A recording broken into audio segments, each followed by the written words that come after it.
Hey, and we should be live. So, as the title says, I am doing my 12th recorded draft for Alchemy. We're in the store right now. I'm looking at this Kamigawa Mythic Pack that's on sale. I forget how the Mythic Packs are supposed to work. Like, I'm 99.9% sure I'm guaranteed to get at least a Mythic card out of it. I don't know if you can get multiple Mythic cards out of it, though, if it's just guaranteed that instead of having a rare, it will have a Mythic card in it. So, let's spend a little gold. Wait, does it have the description? What if we cancel? Is there a description button here for what exactly a Mythic Pack means? Because I know I read when they first started doing them what they were, and now I forget. So, alright, we'll spend some gold. We'll go open this thing up real quick and see what the Mythic Pack actually entails. Alright, so it is one Mythic card guaranteed. And I will protect my people. Hey, not terrible. The Wandering Emperor is actually one of the more playable mythics, I think. I've not played, like, tournament standard, but, you know, just as something I can build a deck around to get my dailies done, she seems, like, more than good enough. Alright, now that we've done that, let's wander over here and pay our gems. So, there was a major event today, part one of a major event, so it's entirely possible that most of the better arena players have wandered off to go participate in that. So maybe we'll get a slightly easier draft today than we have been getting. Alright. So, Maisie is not anything. Like, I don't even think there are, like, a bunch of good auras in the set to begin with. There's, like, Yagaunu or Yinogu's, Zeal or whatever, and that thing comes back on its own with the Perpetual, downgrade. So that leaves me with, Grave Choice. I think green, like Emerald Dragon and Hill Giant, and possibly these blue cards. I'm inclined to take the Emerald Dragon. I like being in green in this set, like, especially with how badly I've been doing with, like, black-red especially. I think green has the most, like, just having the largest creature a lot of the times. Like, there's some good removal in this set, but if they have to spend their good removal on your one Haymaker and then you play another one, they tend to run out of removal before you run out of Haymakers, and you can just win that way. Like, a lot of our losses came from opponents overwhelming us, like we just did not have enough removal to deal with what they were doing. So I took the Owlbear because it is a large, excuse me, wow, large threat that gets a card back on top of that, so makes it easier to get more large threats going.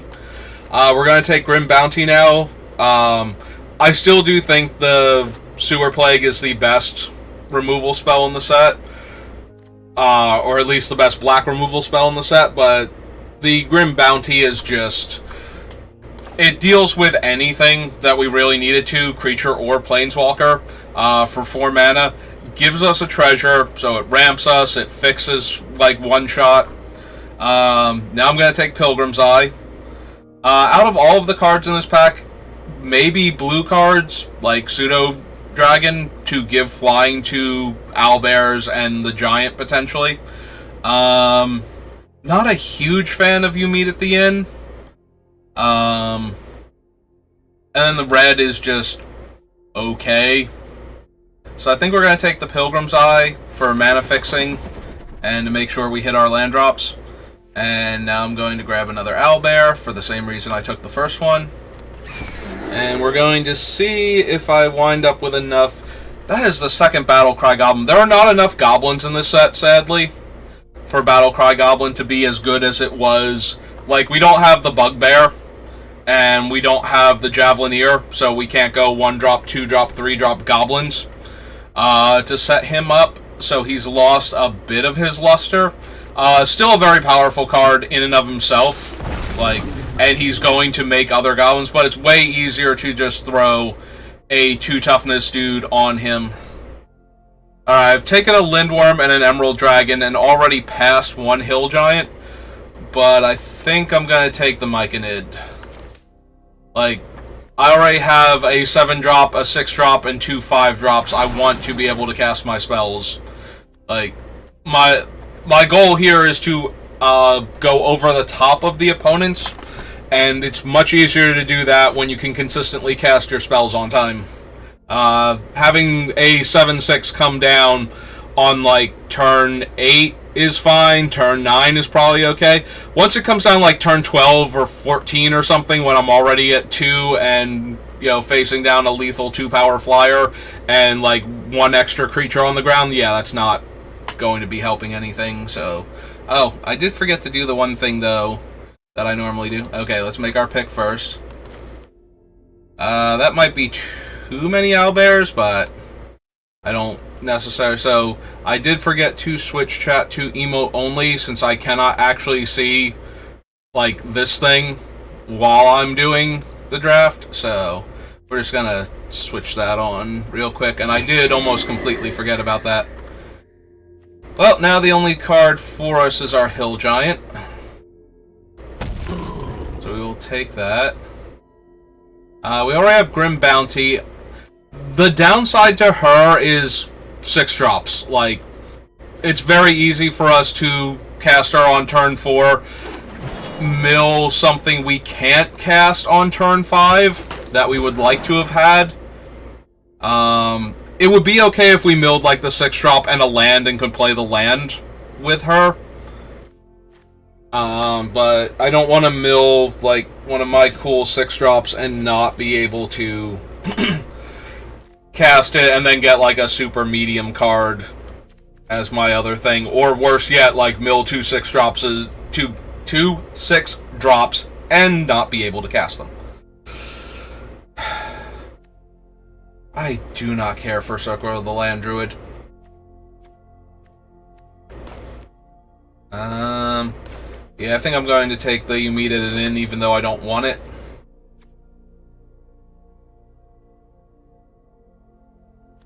And he's kind of underwhelming right now. So we're going to take that. Alright, so I don't remember this thing being particularly good. X basic lands where X is the greatest power among creatures you control. And we need 5 mana to cast it on top of that. So both of those seem underwhelming. There is a cast down. So the one thing I don't like about cast down in this format is that all of the specialized creatures are legendary. So there are a lot of very powerful legends just running around. That being said, it's 2 mana to kill anything else. So we're going to take it. But yeah, I don't consider Cast Down to be superior to either Grim Bounty or Sewer Plague because of that, because a lot of the really good targets are legendary, like outside of the, especially outside of the green deck. Like, we've already got a bunch of very large non-legendary creatures. Love the lands. This is one of the things that has consistently performed well, even when the decks were underwhelming. The lands have still been very good, and I did not see anything. Alright. I don't want another 5-drop. But the only 2 is this Circle of Land Druid. I would gladly take the Dragon one, the 2-drop Mana Dork.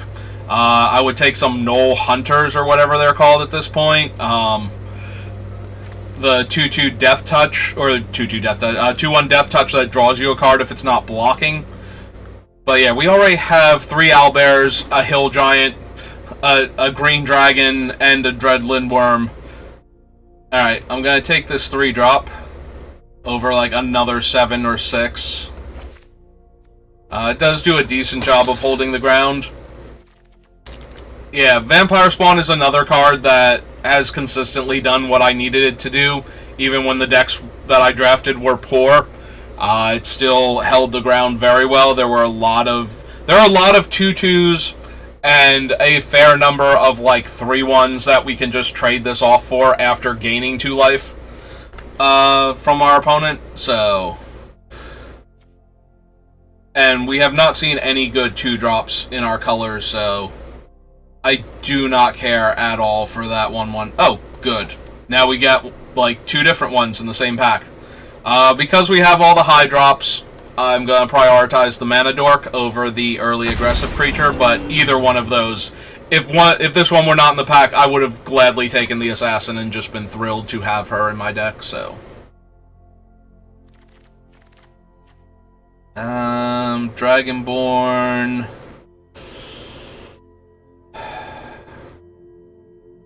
Not even remotely interested in like any of these. Obviously this is the only one in our colors, and I don't think we need the navigation orb. I guess I can take the breath weapon. Most of our creatures are large. Myconid. Blackgate is okay. Line up the shot would also be okay. I would rather have a 2-drop creature, but I will take the Myconid to make sure we get our, 5 and 6 drops online. Yeah, would love some more Scaled Nurturers, or at least the 2/1 Death Touchers, or even the Ghoul, like the Sepulchre Ghoul, while not being great. We have 3 Owlbears as our 5 drops, but we also have, like, these 3 as our 6+ drops. So I guess I'm taking Chain Devil as a 4. As opposed to, like, the 5-drop Hooked Horror here. Or another 7/6.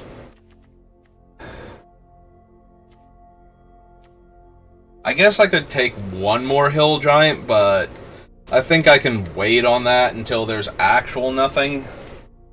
No cheap cards.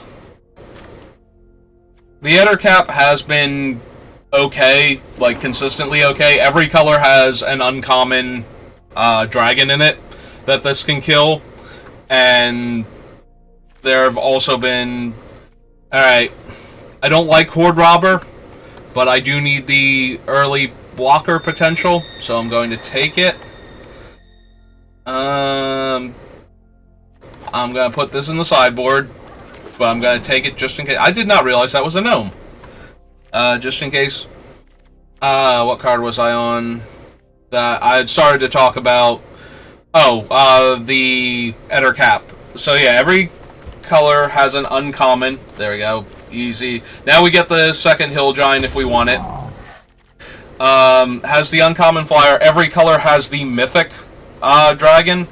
And while I'm not particularly scared of like the blue one, and it's, drawing lots of cards because it draws potentially so many, and also it's an 8-mana 8-drop. 8-mana 8-drop. It's like an 8-mana 8/8. So it's not going to, like, it can come down when the opponent is almost dead and they will just die, even though they cast their big dragon, but the other ones are, like, in the 6-mana range for, like, 1 or 2 of them, and that's more than enough for them to be problematic for my deck.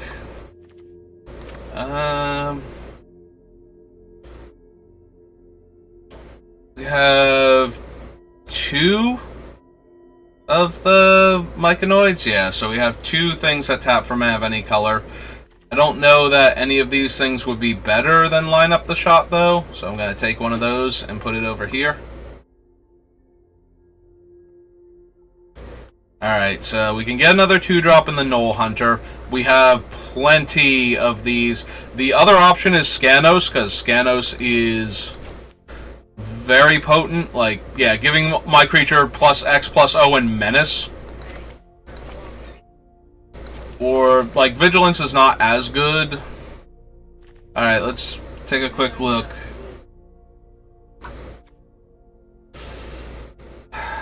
Scanos is definitely the superior creature, but we have 3 5-drops already that are more than playable. Alright, as a 4-drop though, with a similar turn my creatures into nightmares for the opponent to have to deal with, Saravok. Saravok? Saravok. I think we will take him over the other options there. I don't need another Lindworm, but I also don't need a Drider or the Ambitious Dragonborn. How many dragons do I actually have? 3. So, I think Lindworm, Emerald Dragon, and possibly like one of the little creatures. Oh, right, the Scaled Nurturer is a dragon. Lindworm to the board. Before I run. I have questions, but I don't want to sound ungrateful. So, we'll take the Grim Bounty.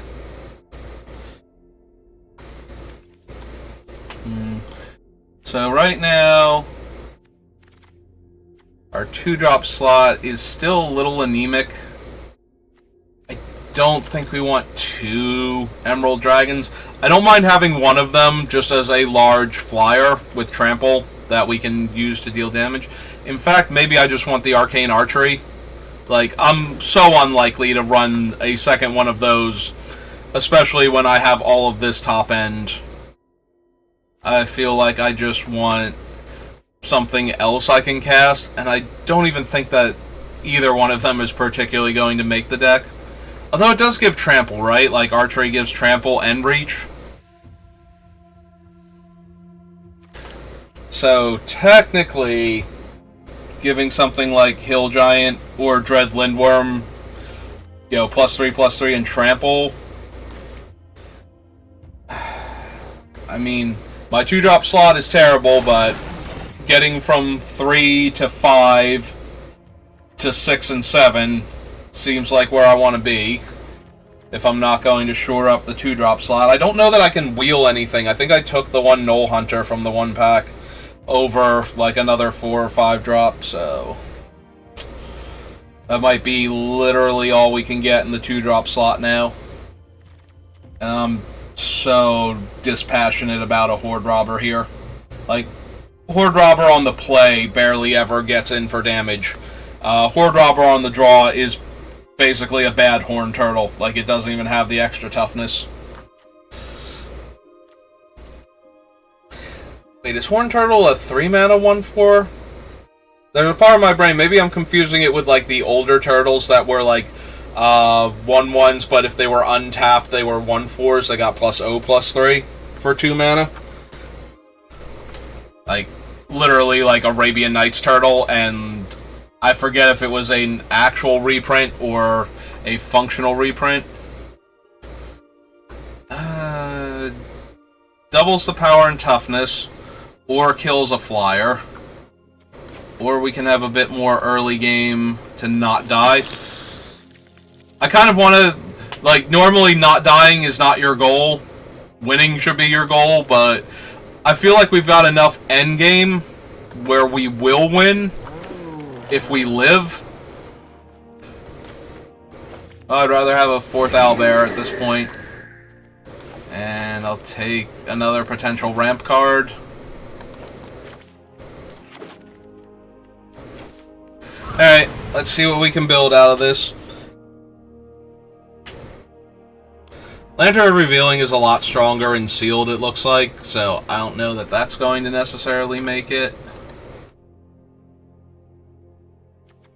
Let's see, we need to cut at least 4 cards. We can probably cut the Ritual. If we leave the Fall of the Tracks, I think the Fall of the Tracks might be better than the Lantern in this deck specifically. Like, I think the Lantern is a very strong, like, sealed deck card to grind advantage with.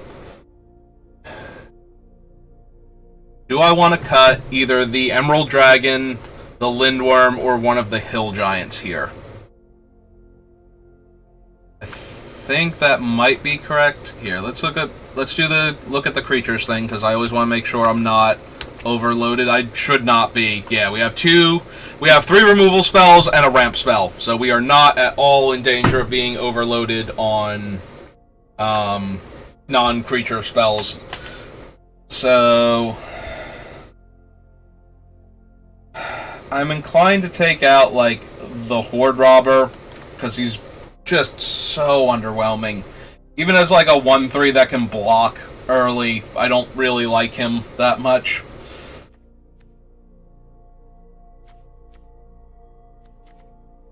We do have a lot of potential ramp, though. Like, we might just want the top-end creature so that we have things to ramp into constantly, at the risk of possibly drawing 2 or more of them in our opening hand without enough mana to work with. So in that regard, what if we did this? So we have a 2-drop that ramps, 3 3-drops that ramp, a 3-drop that makes sure we hit our 4th land, 3-drop that is our 4th land, and then we just have, like, big, giant top end. Do I want to get rid of one of these things for Arcane Archery, then? Like, if we click off that, and we go like this. We already have the Lindworm as a 4-mana combat trick before it does its cool thing. I am just wondering if we want the Archery as another way to win combat. The Archery is mildly interesting in that if we represent the Lindworm at any point in time and... Linorm? I thought there was a W in there. Linorm. Okay. If we represent the Linorm, like, at any point in time, and then we tap below the 4 mana, we might be able to catch somebody with the Arcane Archery still, because they think we, tapped out of Linorm mana. I really want to keep calling it Lindworm. I could have sworn... What? Lindworm is the, like, Hill Giant variant in one of the other ones, right? It was like a 6/6 for 6 that gained you 3 life or something.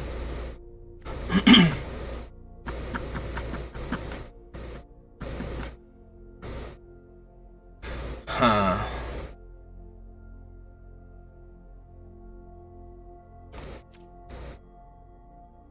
Like a handful of removal and big dudes.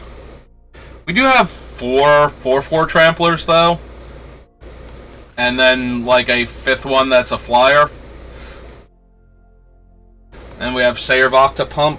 Saravok to pump. Alright. We'll run it. We'll see how we do. Big Daddy Cass. Okay.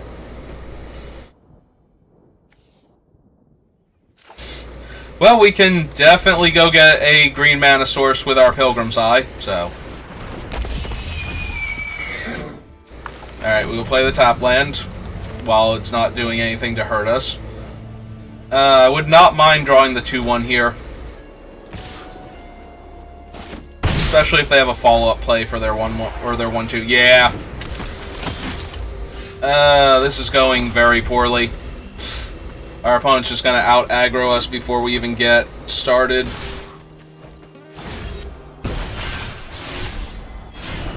If they have anything besides this 2/1 to follow up with, I think I'm gonna be in a lot of trouble. If it has better stats than the 2/1, I mean, like, if they followed up with, like, a 3/1 or something, then that's not the worst. Yeah. Yeah, following up with the 3/1 is not the worst here, but it's not great for us. On the bright side, Vampire Spawn and Grim Bounty are very, very castable here. We will take action, and we will get a Forest. Yeah, the Vampire Spawn's going to do a lot here to cut into the damage, so... I mean, the Unicorn might give us a bit of a hassle then, because it will be able to pump once they hit their 5th land. Alright. So, ideally, we will trade the Pilgrim's Eye for the 3/1 here, if they attack.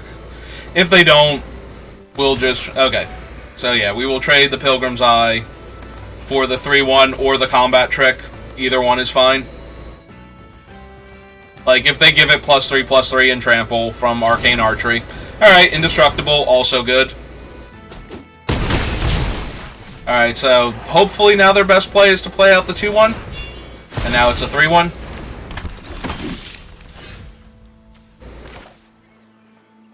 Alright. If I play out the Mycanoid, they can't pump this turn. And that gives me 6 mana on the following turn, which is Vampire Spawn and Follow the Tracks. The other option is to just play Vampire Spawn here, but then I'm going to be a green mana short of casting Owlbear, definitely. So I guess we're going to do this.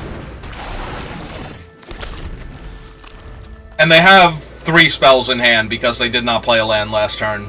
So they have 3 spells plus the Hippogriff off to the side, so...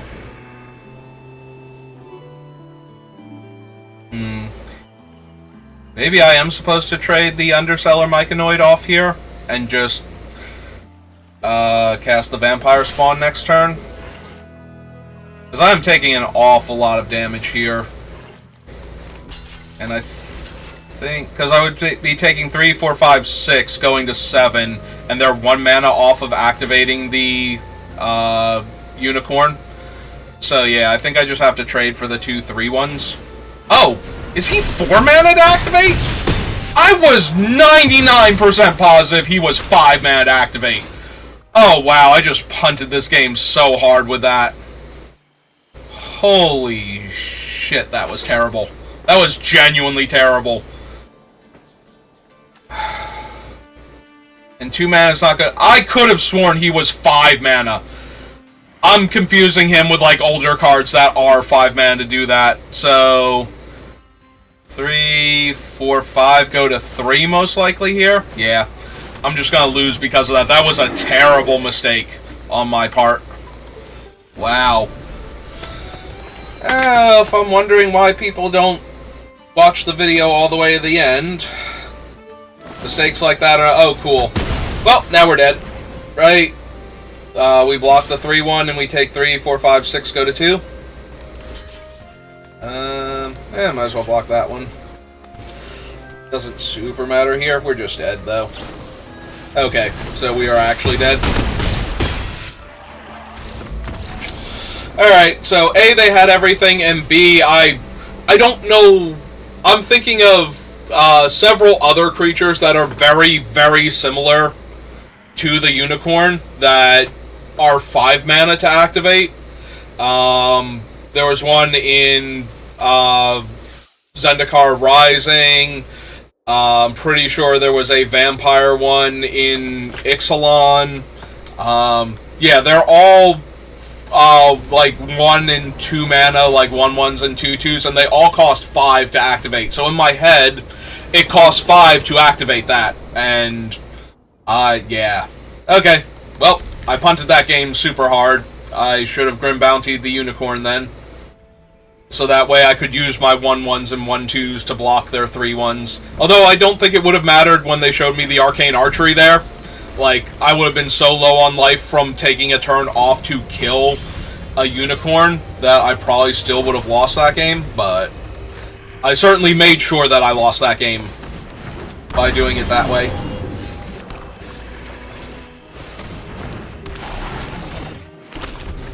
Alright, a little bit of water. Oh, hey, they also have her. So we could kill her right now because she is a perpetual source of card advantage. 1, 2, 3, 4. And then we will have 6 mana next turn.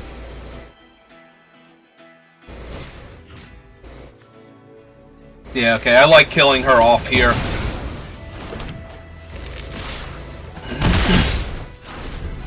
Like, they are a land away from attacking with her and being able to play owlbears off the top. Okay, that's fine. Okay. Yep, nope, that is all good. I present to you a creature capable of blocking all of that. And pass the turn back. So let's see if they have... Oh, they just have a hill giant. Okay.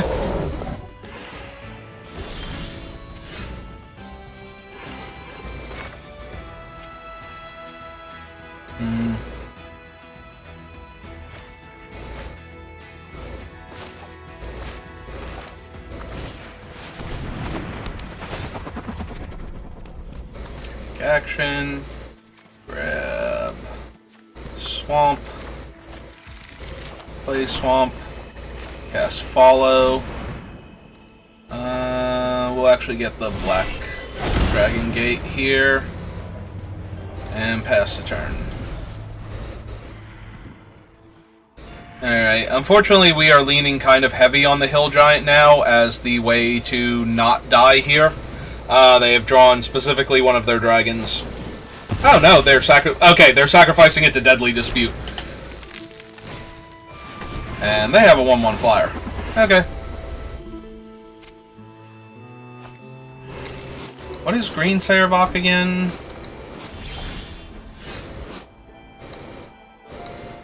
Blue, black, red, green. Gives trample. And black Saravok gives a bigger bonus. Yeah, okay. We currently have no dead creatures, so his bonus would be 3, so it would not be enough. That's 5 of my mana. I would have 1, 2, 3, 4 if I wanted it. Alright. Cancel. We want to go black. 1, 2, 3. Because we have more double black than double green. Alright. I'm okay with that then. We'll drain them for 2 here. And I'll offer the trade. Makes my Saravok, S-A-R-E. Alright, now they're activating their black gate. Play their land. Oh, that is concerning. Alright. We trade here with Arcane Archery, if that's what it is. And if it's not...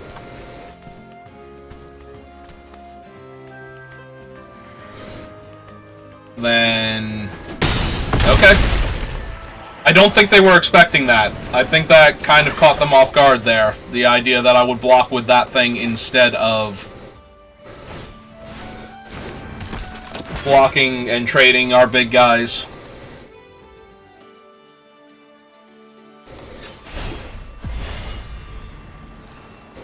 Alright.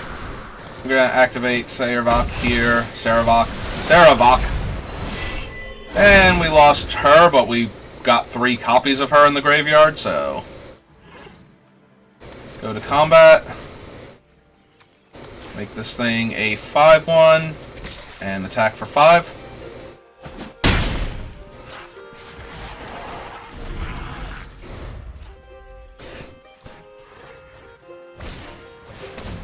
Okay.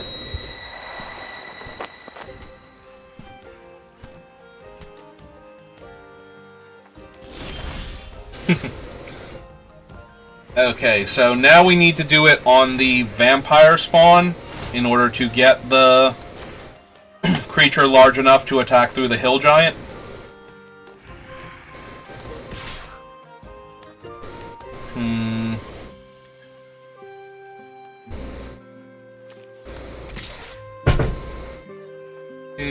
Okay, so only the hill giant can trade for the hill giant, or a combat trick can trade with the hill giant, so... yep.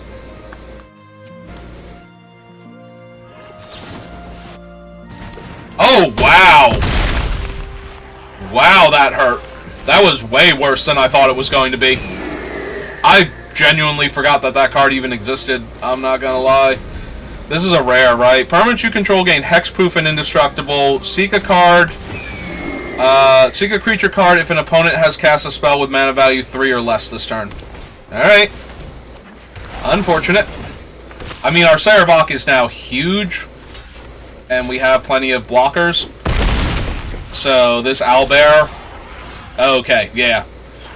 This is what I meant before, like, all of our stuff is huge, and we keep getting more huge things, so yes, they blew us out with a rare that I was not properly prepared for, but... So, 3, 6, 7, and 2, 3, 4. Yep, okay. Kill them all.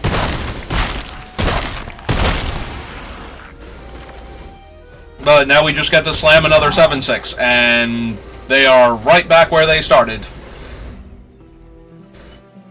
And we have, like, what, 2 more owlbears? 3 more owlbears in the deck? So...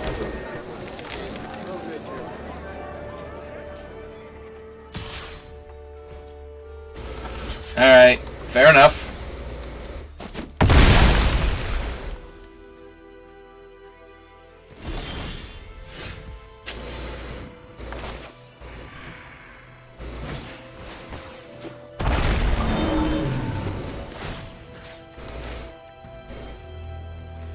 Alright, here comes my 9-2.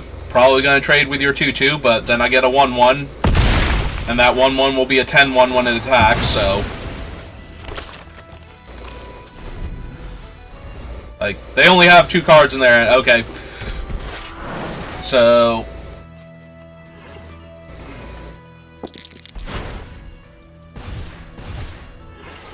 Alright. Play a land.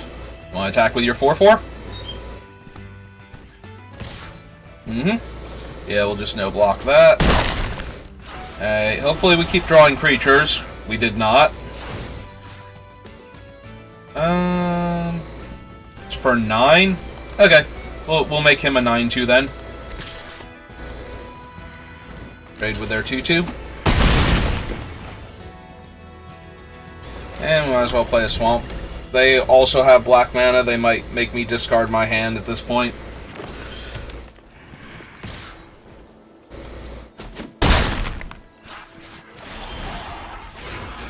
Okay.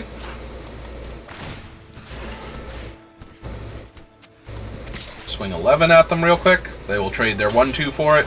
Get 1-1.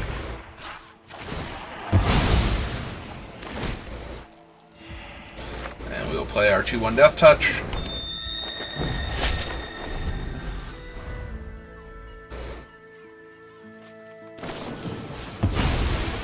Ah, good. More cards for them.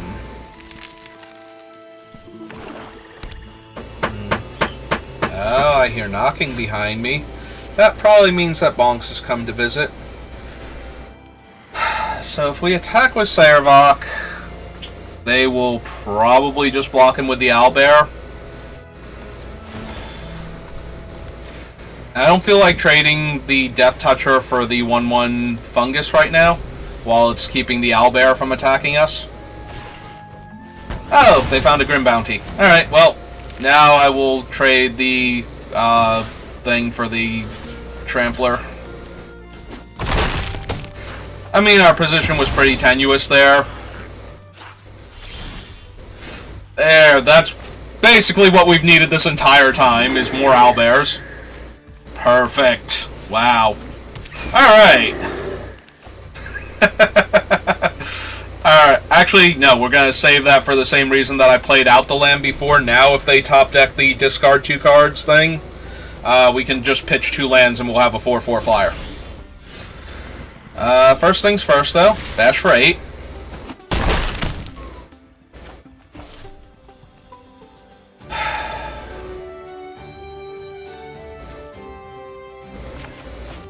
I guess we're just going to pass the turn. Like, there is blood money in the set, the destroy all creatures and make treasures. And if they have that card, I want to be able to follow that up with a 2-turn air clock. Yeah.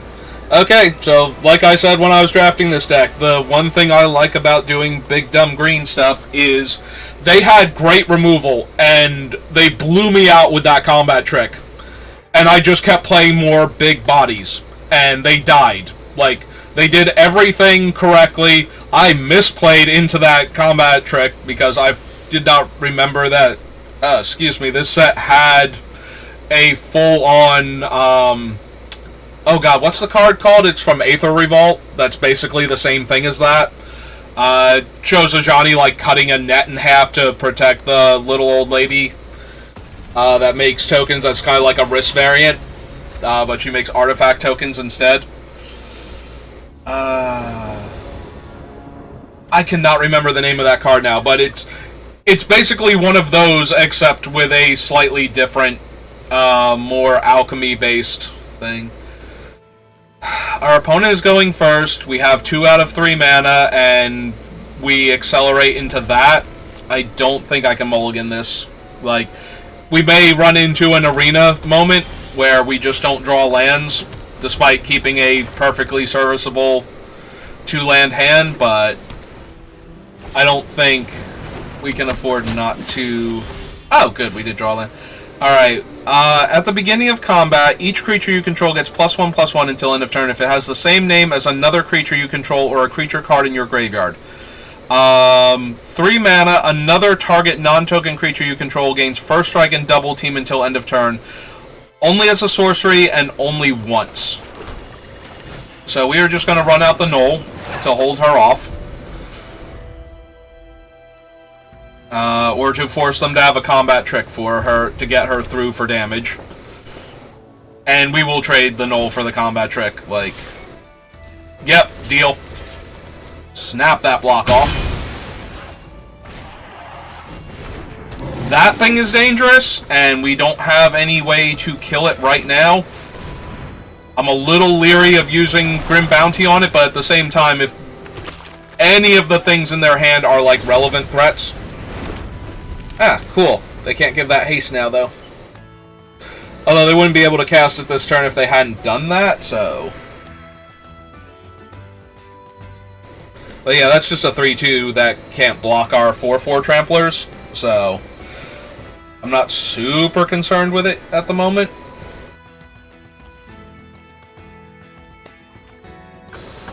But yeah, I just walked into that stupid variation on that one combat trick, and it just slapped me around, and we still crushed them because we started drawing our 5-drops, and we just went 5-drop into 5-drop. Like, yes, that was lucky, but we have so many of them in the deck that that was also not, like, an insanely unreasonable sequence either. The dragon can't block, and I would love to trade for the kobold, so we'll just get in there for one real quick. Yep, they're going to give haste to something in their hand. They are stuck on 3 mana, though, so what they can haste into play, aside from the Fire Ant, maybe, since it would have Menace, is like the only thing that would punish me for attacking with the 1/1 there. Anything else is at risk of getting it. Okay, but we can kill Rasad and then draw another card, so... And we are almost definitely going to do that. And then we're going to play the Vampire Spawn, I think, or possibly the other Myconoid. We'll see, depends on what we draw here.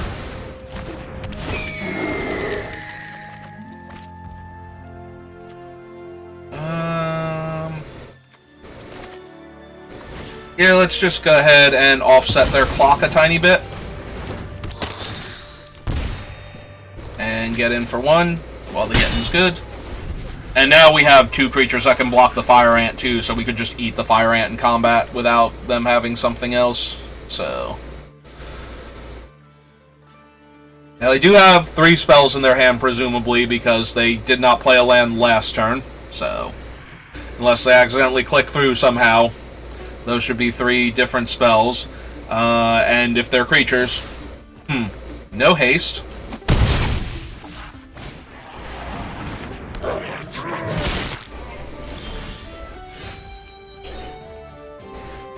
Alright, so I sense the deal damage to attacking creature, like you hear something on watch. But since we have another owlbear to follow it up with, we're just going to attack with both. Oh, okay. Or we just get to do a bunch of damage to our opponent. Perfectly fine with that. Let's play another owlbear. Gonna give haste to a different creature in their hand. Get a fresh draw. Play a forest. And pass the turn. And they gave that one haste. So...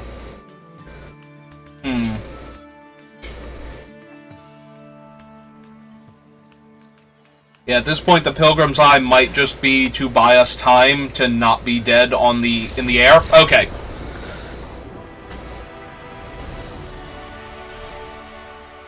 So I was more focused on not dying myself, so let's take a quick look at the battlefield and see what they were looking at. Now, obviously, we don't know what those two cards are. If they play out the dragon and attack me in the air, that puts me to 8. They are at 10. They have 2 toughness, so they can block this and 1 of this, and that's 3, 7, 8, 9. So they're technically not dead, but they would have to throw away both of these creatures in order to be alive. So if those 2 cards are completely irrelevant to what's going on, then yeah, they were actually dead. Just to what we had, like we win that race. So it depends on what they actually had. So yeah, I was more concerned about not dying there in order to kill them with our large trampling creatures. Obviously, they could not have had the You Hear Something on Watch then, that I thought they were leaving up when they played the 3-1 post-combat.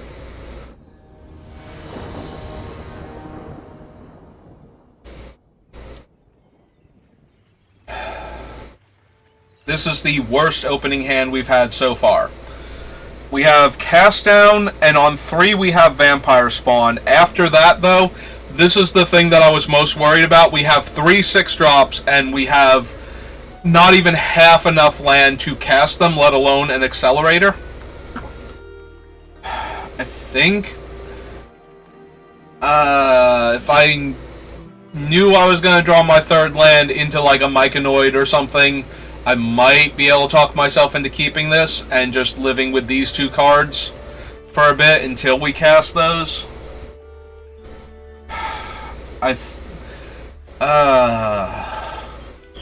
It's close.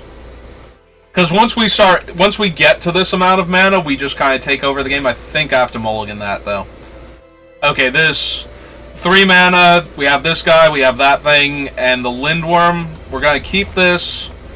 I think we put the Hill Giant back. Like, the Lindworm's spell half is castable with 1 more land. Okay.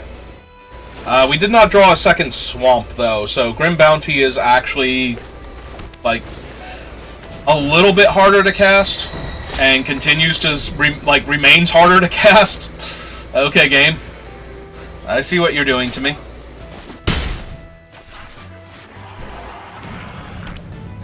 Alright. Okay, there we go. Much better. Alright, so we're going to drain that 2 life back.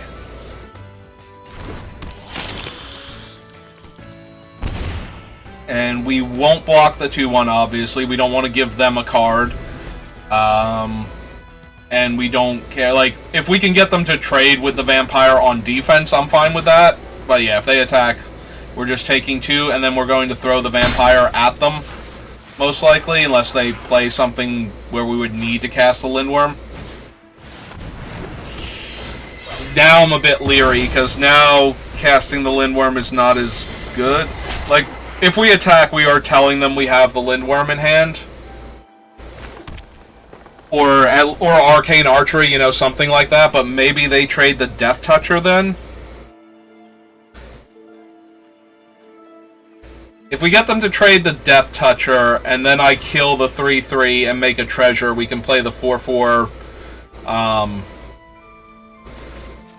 Flying Trample next turn.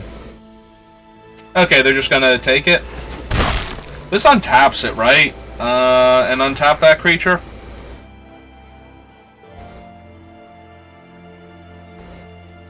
Or I can just Grim Bounty the 3-3 here. And then play the Flample Dragon next turn. Alright, I think I'm gonna do that. I'm gonna be a little bit aggressive here, considering that I only have 2 other removal spells in my deck. And that's only a 3-3. But if I go for the Lindworm trick here, and they have Cast Down or sewer plague or something, and I lose my creature because of that, like, I'm just gonna feel sick at that point, so...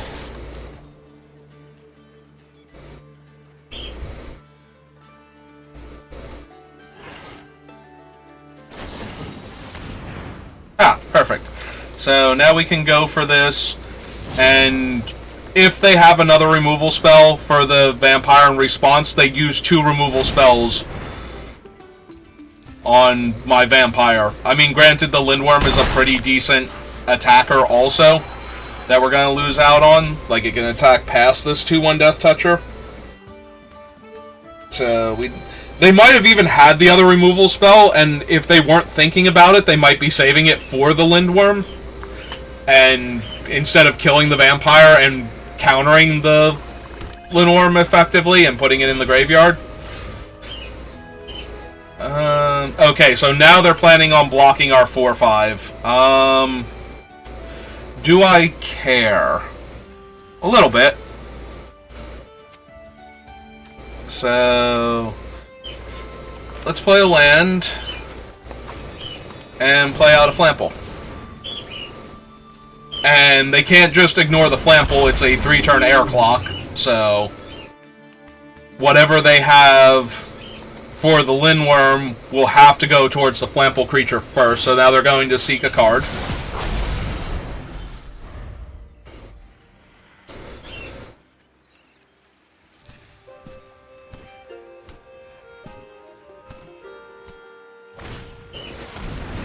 Okay. Like, okay cards, and they will be able to give their guy Vigilance and attack with them with that setup. But on the other hand, Flample.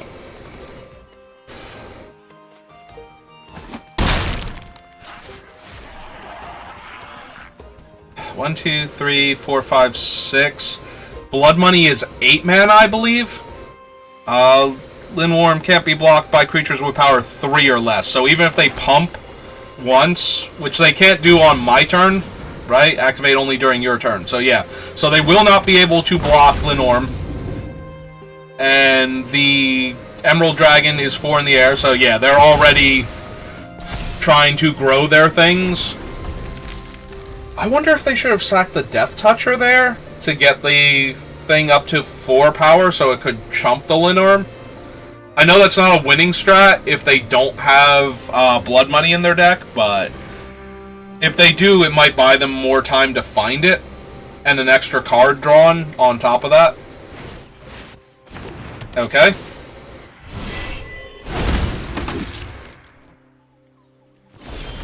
I mean, that also buys them an extra turn, so... let's hit them for 7.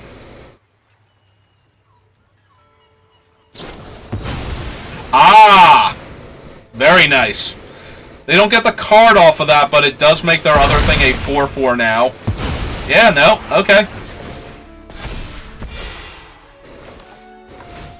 Alright, let's make a gate. And put some more bodies down. To trade with their 2/1. The downside of trading with the 2/1 is that it makes their other thing a 5/5, and then the vampire spawn has to get a friend involved in order to block it. And that's assuming that they have nothing. But if we can just put a bit more pressure on them, we just need to find like one more threat, and our deck is full of them, aside from, you know, the one that's at the bottom. Huh. Alright, so he's a 3/1.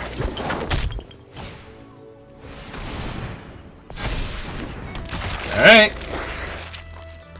We got good synergy going on here. Okay.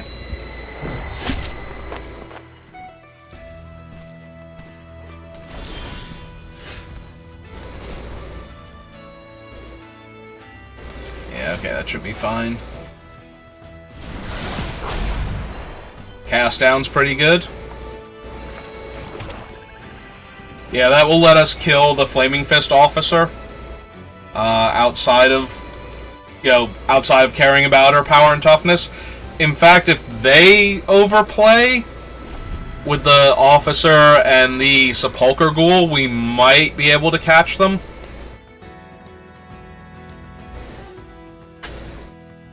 That does require them to think that we won't do a thing, or to think that they have a backup to when we do a thing and have it not work because of cast down. Like, if it's the indestructible griffin or something, we'll just get wrecked. So, we do have to be careful of that, but... Hey, come get me. I think we can afford to take 2 here.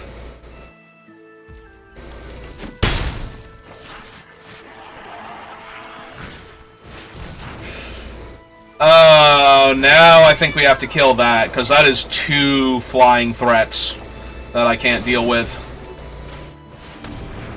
if I don't kill it now.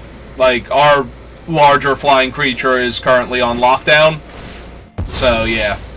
And they're going to eat it, and that's going to become a 5/5. Okay, I accept. It's not what I was hoping for, but it certainly is capable of holding off all of their creatures.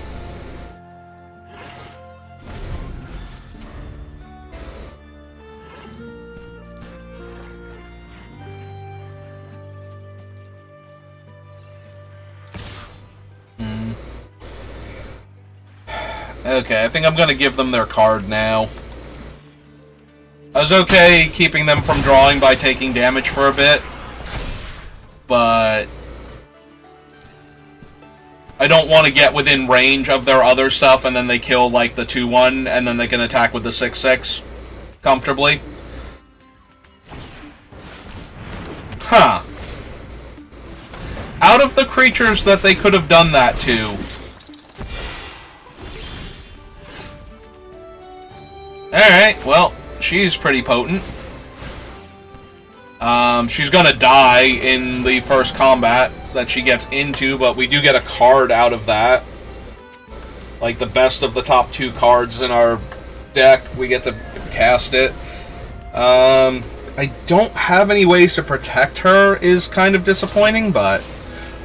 Oh, top up to 3, so 6, 7, 8... 13, 14, 15, 16, 17, 18. Wow, we just died. Okay. We were doing okay, but now we're not. And we're dead. I mean, we had to kill the toucans, or whatever they're called in this version. That thing, like, if we were dead there, then we were dead way easier on other turns.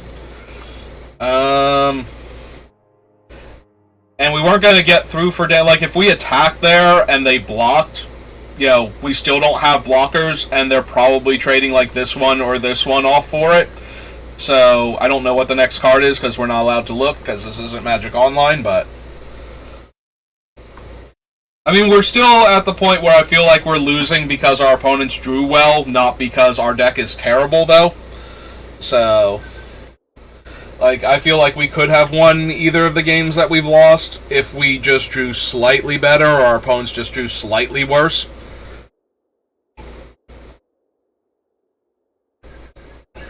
Which is a much healthier place to be at than when we're just getting absolutely smashed by everything that everybody does without really having a way to win. Alright. Well, let's see what we get to work with this time. Another kind of slow hand. Our 3-drop isn't even one of the creatures. And, I mean, we're going to have to get the black mana source with that, too, in order to cast Grim Bounty, most likely. We do have Kaga. Like, Kaga is a very, like, good card advantage engine to potentially have starting on turn 4. Alright. 1-3 on... Okay, there we go. That actually helps a lot. Being able to go 2-3 into 1-4 when my opponent's first play is a 1-3. Oh, that hurts a lot. Okay.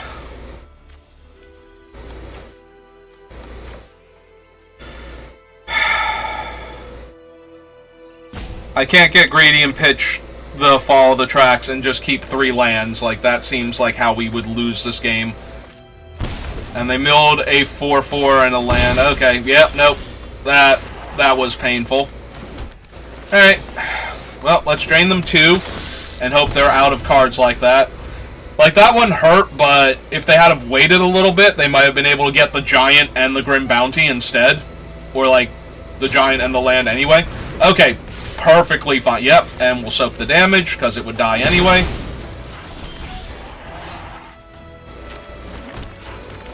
Alright. Now, hopefully, our Kaga just takes over the game.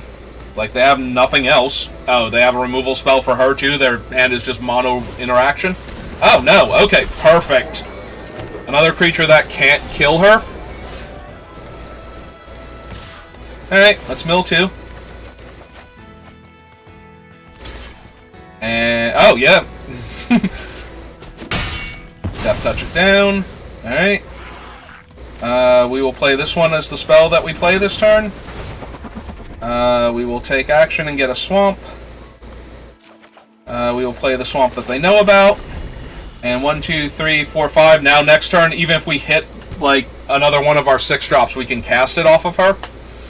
Yeah, we can bury our opponent in card advantage now. Take 1.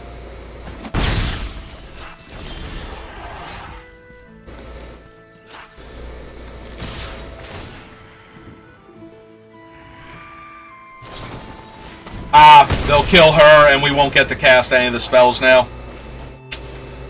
We lost out on a Grim Bounty there. Alright, that's fine. They killed Kaga, so now we just have a 7/6.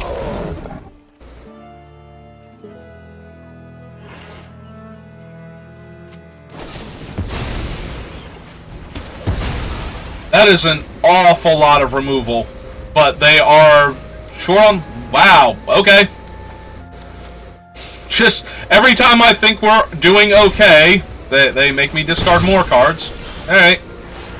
Oh, good. Something to hold off their ground creature assault while we kill them over the course of 19 turns. Does this gain them life? No, it just loses us life. Okay. They just legit have not taken damage this game.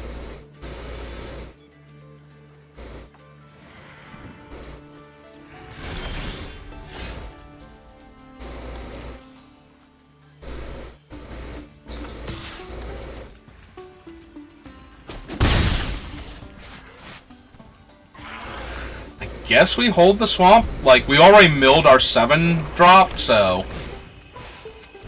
Ah, Hoktar's definitely obnoxious.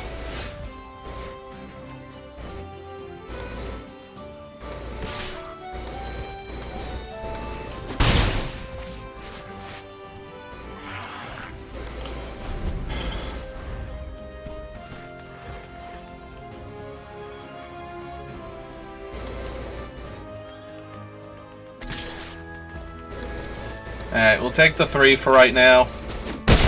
Like, the biggest problem with killing it is that they just sacrifice it. Alright, we're gonna kill Skullport Merchant in response to that. Because they cannot sacrifice her to our own ability. Cool. No, shrink your Hoktar. Do it again.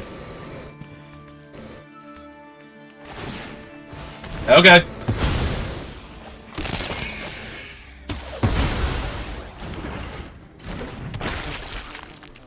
Alright, nope, I'm good now. Get in for 1. Draw a card.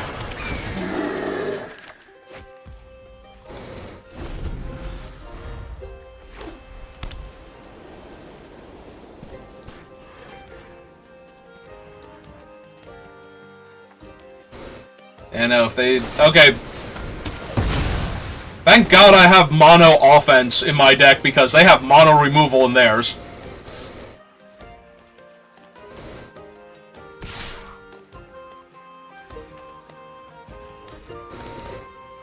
the one.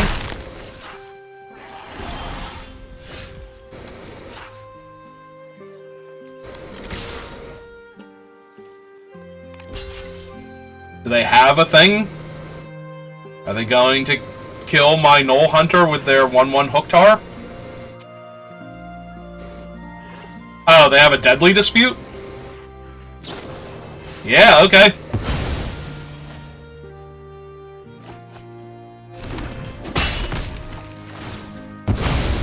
Alright, fair enough.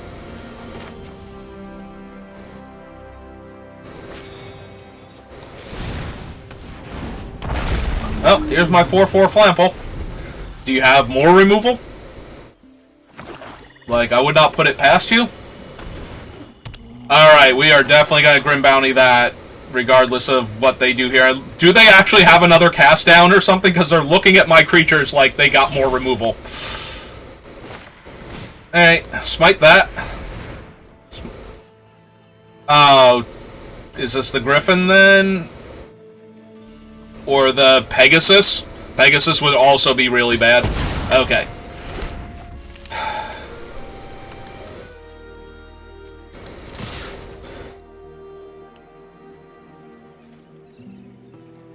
They have something they can do. It's giving them priority.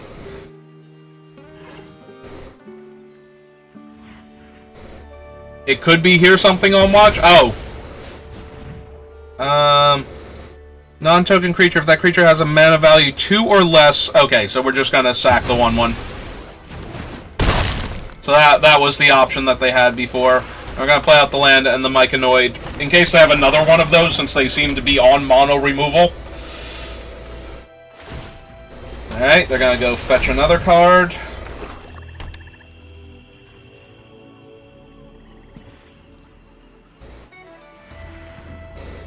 I mean, it gave them a spell, so whatever they got. They just couldn't cast? Ah, Manticore. Well, I was gonna say their options are to trade for my... They're gonna take 3, 4, 5 then? They don't want to trade for my 1/2 there? Alright, we're gonna pass the turn. If they have Demogorgon's Clutches, then they don't have Blood Money this turn? Yep, okay. And they milled 2 more lands. Alright.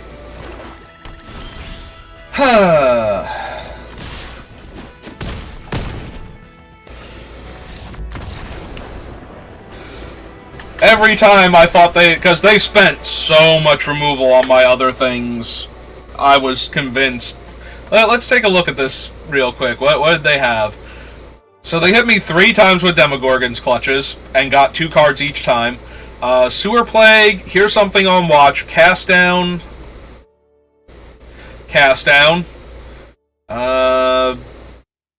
Grave Choice, Manticore, and also a Shamblegast with, you know, Deadly Dispute, and not Grey Merchant, Skullport Merchant to sacrifice to it. So they had a lot of removal going on.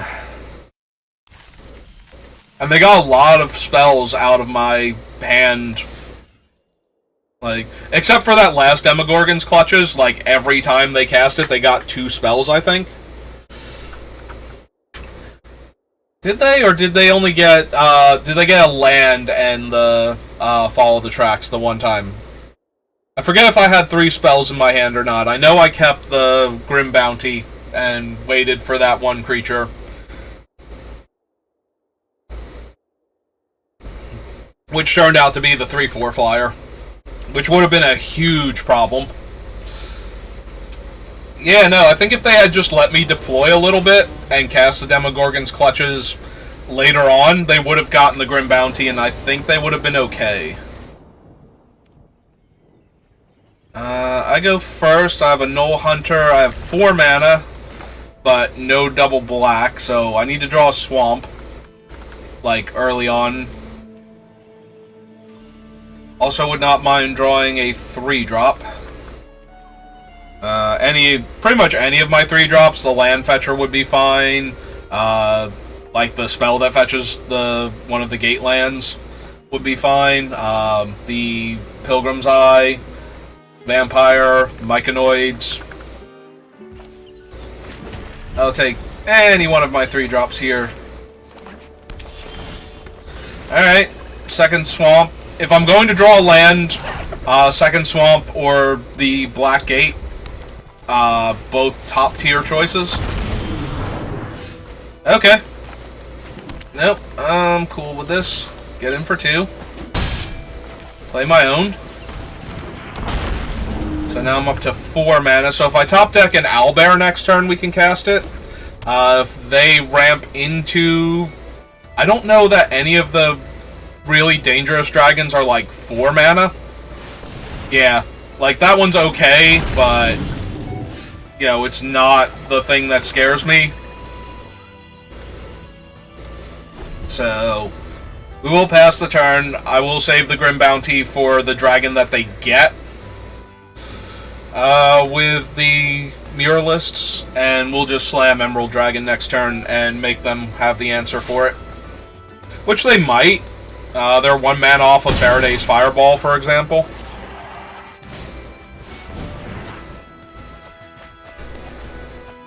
I mean, yes, they get the worm, but wow.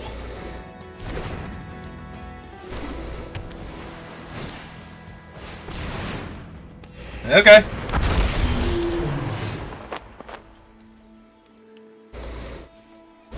Alright, get in for 2 while they don't have the 4-3 available. We will play... I guess we'll play the Swamp. And then we will cast this out. And gain R2 life. And have a large flyer. Now they have the Lenorm ability up, though. So they could deal us 6 damage pretty easy.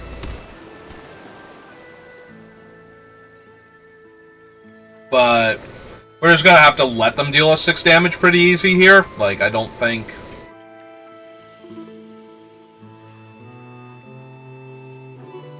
yeah, the most terrifying thing right now is, the Ghost Dragon, the Candlekeep Protector. I can't think of her name. It's like Miram or something. That would be genuinely terrifying. Like, we could kill it, but... that would still eat up, like, our whole turn, because she has Ward 2, I believe.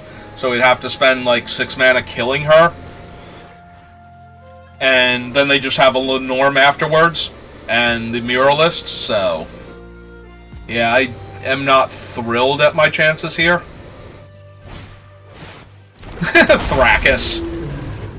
Oh my god. Okay. We might have to kill Thrakkus now. We'll take the 4 here.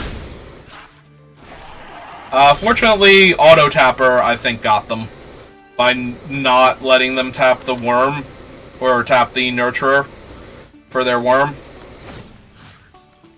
So... oh, do they have the pendant? Like the, take aim card? They might have. In the meantime, though... let's grow our Knoll.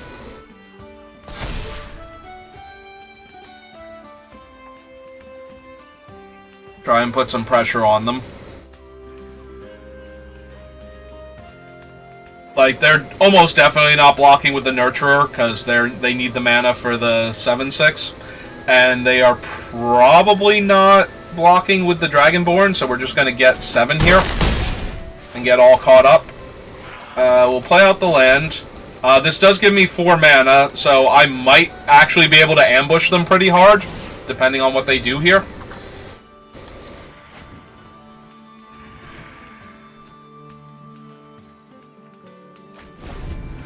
Discard the Hobgoblin. Like, if they go for a kill spell on my dragon instead of deploying the Lenorm, I might actually be okay here. Yeah, we'll just take the 4. 6, 7. Okay, so if they tap out for the Lenorm, like if they just go for it with the idea that they're going to put lethal on the board against me next turn, we can throw some counters on one of our creatures here and then untap and cast our own Lenorm.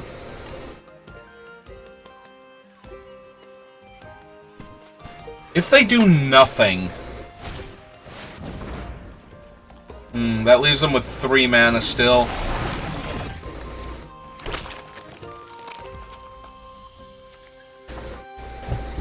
So if we put the counters... It's 2 counters, so that would make him a 5/5. He'd be a 6/6. They have 1, 2, 3 points of power over there, and 2, 3, 4, 5 toughness on those points, so... Yeah, I think we're gonna go for that end of turn and try to put enough pressure on them to put this game away.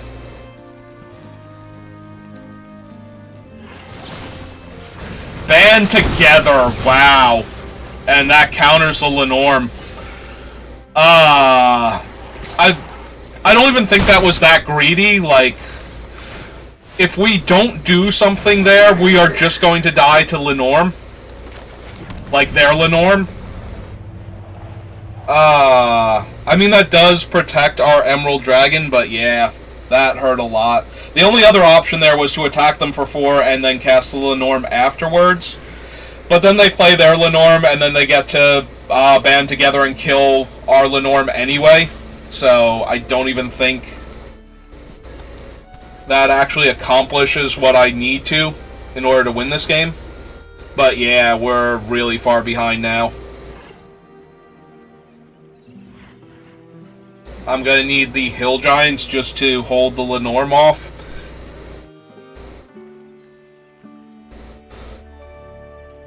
And to gain some of the life back that we're losing. Because we're very close to just dying to the Muralists. Like, I don't want to give them another large body when they already have the Lenormand to work with. But we're running out of time here. Yeah. I mean, that does help a little bit. That's 2 bodies here. But we still need to hit them 3 times, and the Lenormand is lethal. And we only have 1 blocker for it. We will be able to activate the Black Gate here, though. Before losing some of our things, so... Maybe. Just maybe we can get there. Like, right now, the Owlbear has to block the Lenormand, assuming they have nothing. Like, if they have something and they're just figuring out how to correctly use it.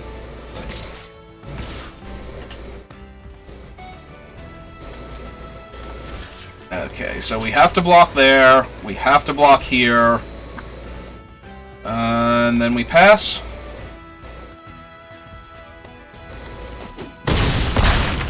Okay.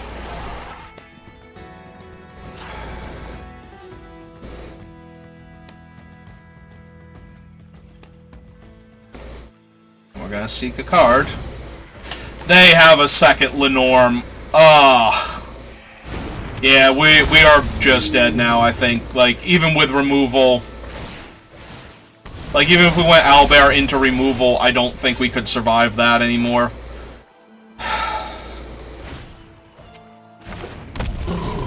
Also, we are now an extra turn off of killing them again. Like, from the life that they've been gaining from the stupid Nurturer.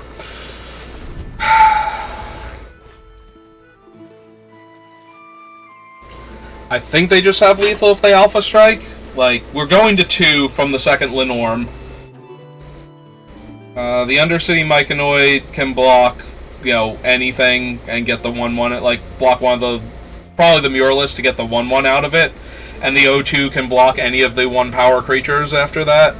But I'm pretty sure, yeah, if they do this, we should just be dead. I think we take 2 damage here. So, we block the Lenormand.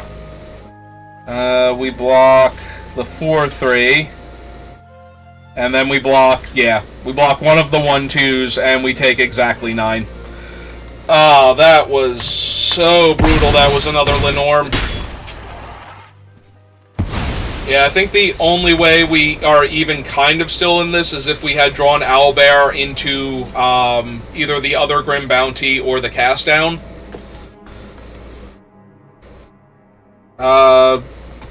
Green Blue-Red Dragons kind of seems like one of the best decks in the format from what I have seen of it. And that didn't even play, like, any of the really scary ones. So... And we still got... Although they had multiple Lenorms, and they just, happened to live long enough to cast them. Whereas if... so what were we going to do, though? If we cast Lenorm, like, hard cast it and gain 2 life, they just band together and kill Lenorm, then? I guess? Like, they have to take a turn with their Lenorm first. And then they might even be able... Or they might just use their Lenorm to hold off ours and band together to kill the flyer so that we're not threatening lethal anymore. Although that seems dangerous with us being in black and having access to, like, cast down Grim Bounty and, even Sewer Plague at that point. Oh, we got another Clement.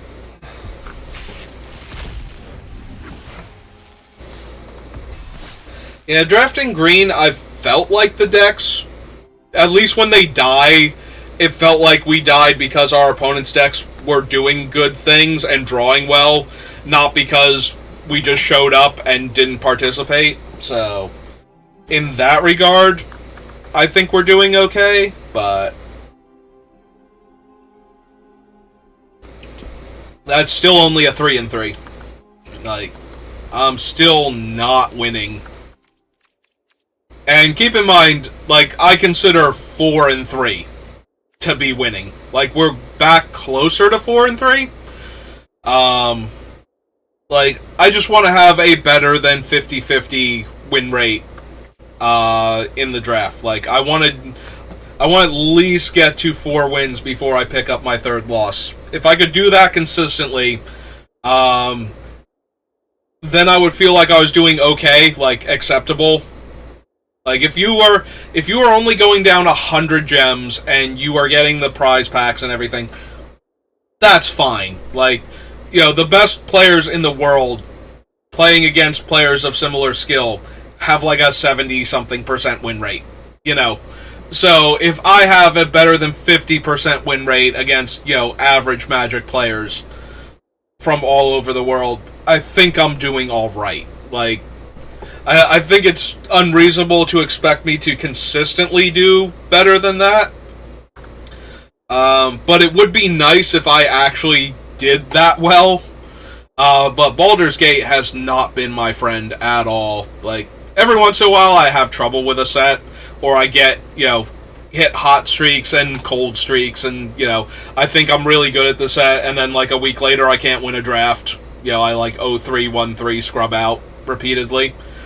But yeah, Baldur's Gate, we have not had a single run where we haven't even gotten 5 wins at all. I've gotten 4 wins once, maybe twice, and I think I got confused on the one that I think was the second one that I'm like, oh yeah, no, we made it to 4 wins, and it's like, no, we got to 3 wins. I haven't actually gone back and just watched that video to see if I got 4 wins or not, but okay, so I'm starting to get a little bit rambly, so now's a good time to cut off the video. Might do another one. Give me a few minutes. I do have time, though, so I'm going to end it here, though, and decide if I'm going to do the next one. So thanks for watching. If you want to see me do these live, twitch.tv /SBR_BLD. If you want to catch the VODs afterwards, they go up on YouTube. Also SBR_BLD. So thanks for watching, and I will see you next time.